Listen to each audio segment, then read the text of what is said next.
Now Shephatiah the son of Mattan, Gedaliah the son of Pashur, Jucal the son of Shelemiah, and Pashur the son of Malchiah heard the words that Jeremiah was saying to all the people. Thus says the Lord, he who stays in this city shall die by the sword, by famine, and by pestilence, but he who goes out to the Chaldeans shall live.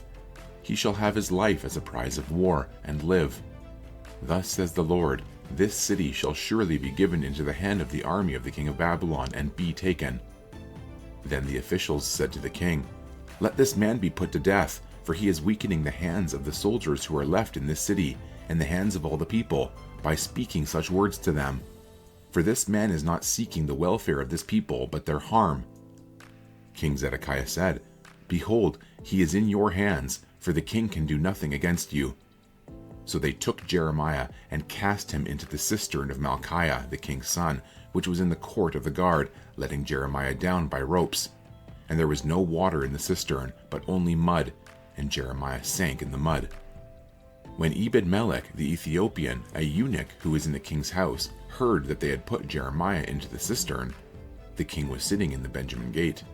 Ebed-melech went from the king's house and said to the king, my lord the king, these men have done evil in all that they did to Jeremiah the prophet, by casting him into the cistern, and he will die there of hunger, for there is no bread left in the city. Then the king commanded Ebed-melech the Ethiopian, take 30 men with you from here, and lift Jeremiah the prophet out of the cistern before he dies. So Ebed-melech took the men with him, and went to the house of the king, to a wardrobe in the storehouse, and took from there old rags and worn-out clothes, which he let down to Jeremiah in the cistern by ropes. Then Ebed-melech the Ethiopian said to Jeremiah, put the rags and clothes between your armpits and the ropes. Jeremiah did so. Then they drew Jeremiah up with the ropes and lifted him out of the cistern, and Jeremiah remained in the court of the guard. King Zedekiah sent for Jeremiah the prophet, and received him at the third entrance of the temple of the Lord. The king said to Jeremiah, I will ask you a question, hide nothing from me. Jeremiah said to Zedekiah, if I tell you, will you not surely put me to death? And if I give you counsel, you will not listen to me. Then King Zedekiah swore secretly to Jeremiah, as the Lord lives, who made our souls, I will not put you to death, or deliver you into the hand of these men who seek your life. Then Jeremiah said to Zedekiah, thus says the Lord, the God of hosts, the God of Israel, if you will surrender to the officials of the king of Babylon, then your life shall be spared, and this city shall not be burned with fire, and you and your house shall live. But if you do not surrender to the officials of the king of Babylon, then this city shall be given into the hand of the Chaldeans, and they shall burn it with fire, and you shall not escape from their hand. King Zedekiah said to Jeremiah, I am afraid of the Judeans who have deserted to the Chaldeans, lest I be handed over to them, and they deal cruelly with me. Jeremiah said, you shall not be given to them. Obey now the voice of the Lord in what I say to you, and it shall be well with you, and your life shall be spared. But if you refuse to surrender, this is the vision which the Lord has shown to me. But if you refuse to surrender, this is the vision which the Lord has shown to me. Behold, all the women left in the house of the king of Judah were being led out to the officials of the king of Babylon, and were saying, your trusted friends have deceived you and prevailed against you.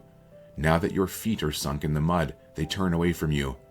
All your wives and your sons shall be led out to the Chaldeans, and you yourself shall not escape from their hand, but shall be seized by the king of Babylon, and this city shall be burned with fire. Then Zedekiah said to Jeremiah, let no one know of these words, and you shall not die. If the officials hear that I have spoken with you, and come to you and say to you, tell us what you said to the king, and what the king said to you, hide nothing from us, and we will not put you to death. Then you shall say to them, I made a humble plea to the king that he would not send me back to the house of Jonathan to die there. Then all the officials came to Jeremiah and asked him, and he answered them as the king had instructed him. So they stopped speaking with him, for the conversation had not been overheard. And Jeremiah remained in the court of the guard until the day that Jerusalem was taken. In the 9th year of Zedekiah king of Judah, in the 10th month, Nebuchadnezzar king of Babylon and all his army came against Jerusalem and besieged it. In the 11th year of Zedekiah, in the 4th month, on the 9th day of the month, a breach was made in the city. Then all the officials of the king of Babylon came and sat in the middle gate. Nergal-Sar-Ezer of Samgar, Nebu-Sar-Sakim the Rabsarai, Nergal-Sar-Ezer the Rabmag, with all the rest of the officers of the king of Babylon. When Zedekiah king of Judah and all of the soldiers saw them, they fled, going out of the city at night by way of the king's garden through the gate between the two walls, and they went toward the Arabah. But the army of the Chaldeans pursued them and overtook Zedekiah in the plains of Jericho. And when they had taken him, they brought him up to Nebuchadnezzar king of Babylon at Riblah in the land of Hamath, and he passed sentence on him. The king of Babylon slaughtered the sons of Zedekiah at Riblah before his eyes, and the king of Babylon slaughtered all the nobles of Judah. He put out the eyes of Zedekiah and bound him in chains to take him to Babylon. The Chaldeans burned the king's house and the house of the people, and broke down the walls of Jerusalem.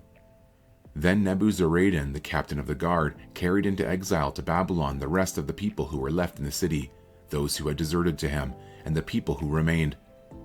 Nebuzaradan, the captain of the guard, left in the land of Judah some of the poor people who owned nothing, and gave them vineyards and fields at the same time. Nebuchadnezzar, king of Babylon, gave command concerning Jeremiah through Nebuzaradan, the captain of the guard, saying, "Take him, look after him well, and do him no harm, but deal with him as he tells you." So Nebuzaradan, the captain of the guard, Nebushazban, the Rabsarai, Nergal-Sar-Ezer, the Rabmag, and all the chief officers of the king of Babylon sent and took Jeremiah from the court of the guard. They entrusted him to Gedaliah, the son of Ahikam, son of Shaphan, that he should take him home. So he lived among the people. The word of the Lord came to Jeremiah while he was shut up in the court of the guard. "Go and say to Ebed-Melech the Ethiopian, Thus says the Lord of hosts, the God of Israel, Behold, I will fulfill my words against this city for harm and not for good, and they shall be accomplished before you on that day. But I will deliver you on that day, declares the Lord, and you shall not be given into the hand of the men of whom you are afraid. For I will surely save you, and you shall not fall by the sword, but you shall have your life as a prize of war, because you have put your trust in me, declares the Lord." The word that came to Jeremiah from the Lord, after Nebuzaradan, the captain of the guard, had let him go from Ramah, when he took him bound in chains along with all the captives of Jerusalem and Judah who were being exiled to Babylon.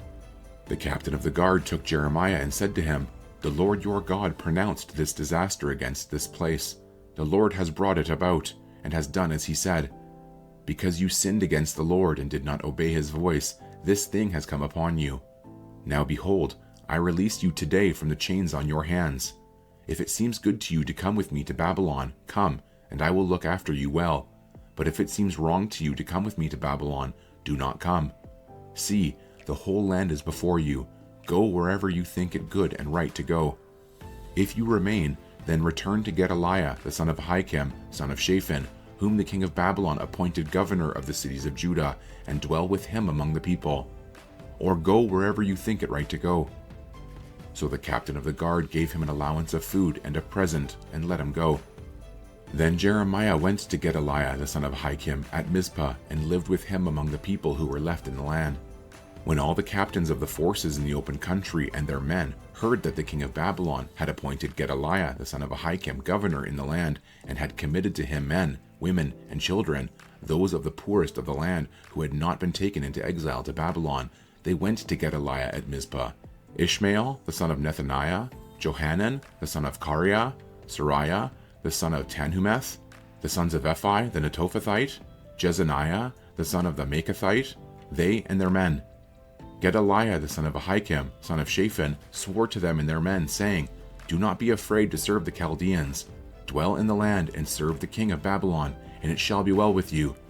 As for me, I will dwell at Mizpah, to represent you before the Chaldeans who will come to us. But as for you, gather wine and summer fruits and oil, and store them in your vessels, and dwell in your cities that you have taken." Likewise, when all the Judeans were in Moab and among the Ammonites and in Edom and in other lands heard that the king of Babylon had left a remnant in Judah and had appointed Gedaliah the son of Ahikam, son of Shaphan, as governor over them, then all the Judeans returned from all the places to which they had been driven and came to the land of Judah, to Gedaliah at Mizpah. And they gathered wine and summer fruits in great abundance. Now Johanan the son of Kareah and all the leaders of the forces in the open country came to Gedaliah at Mizpah and said to him, Do you know that Baalis, the king of the Ammonites, has sent Ishmael, the son of Nethaniah, to take your life?" But Gedaliah, the son of Ahikam, would not believe them. Then Johanan, the son of Kareah, spoke secretly to Gedaliah at Mizpah, "Please let me go and strike down Ishmael, the son of Nethaniah, and no one will know it. Why should he take your life, so that all the Judeans who are gathered about you would be scattered, and the remnant of Judah would perish?" But Gedaliah, the son of Ahikam, said to Johanan, the son of Kareah, "You shall not do this thing, for you are speaking falsely of Ishmael." In the 7th month, Ishmael, the son of Nethaniah, son of Elishama, of the royal family, one of the chief officers of the king, came with 10 men to Gedaliah, the son of Ahikam, at Mizpah.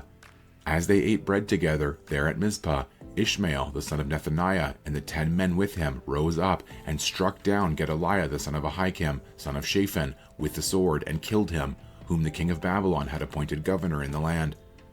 Ishmael also struck down all the Judeans who were with Gedaliah at Mizpah, and the Chaldean soldiers who happened to be there. On the day after the murder of Gedaliah, before anyone knew of it, 80 men arrived from Shechem and Shiloh and Samaria, with their beards shaved and their clothes torn, and their bodies gashed, bringing grain offerings and incense to present at the temple of the Lord. And Ishmael, the son of Nethaniah, came out from Mizpah to meet them, weeping as he came. As he met them, he said to them, "Come in to Gedaliah, the son of Ahikam." When they came into the city, Ishmael, the son of Nethaniah, and the men with him slaughtered them and cast them into a cistern. But there were 10 men among them who said to Ishmael, "Do not put us to death, for we have stores of wheat, barley, oil, and honey hidden in the fields." So he refrained and did not put them to death with their companions. Now the cistern into which Ishmael had thrown all the bodies of the men whom he had struck down along with Gedaliah was the large cistern that King Asa had made for defense against Baasha, king of Israel. Ishmael, the son of Nethaniah, filled it with the slain. Then Ishmael took captive all the rest of the people who were in Mizpah, the king's daughters, and all the people who were left at Mizpah, whom Nebuzaradan, the captain of the guard, had committed to Gedaliah, the son of Ahikam. Ishmael, the son of Nethaniah, took them captive and set out to cross over to the Ammonites. But when Johanan, the son of Kareah, and all the leaders of the forces with him heard of all the evil that Ishmael, the son of Nethaniah, had done, they took all their men and went to fight against Ishmael, the son of Nethaniah. They came upon him at the great pool that is in Gibeon.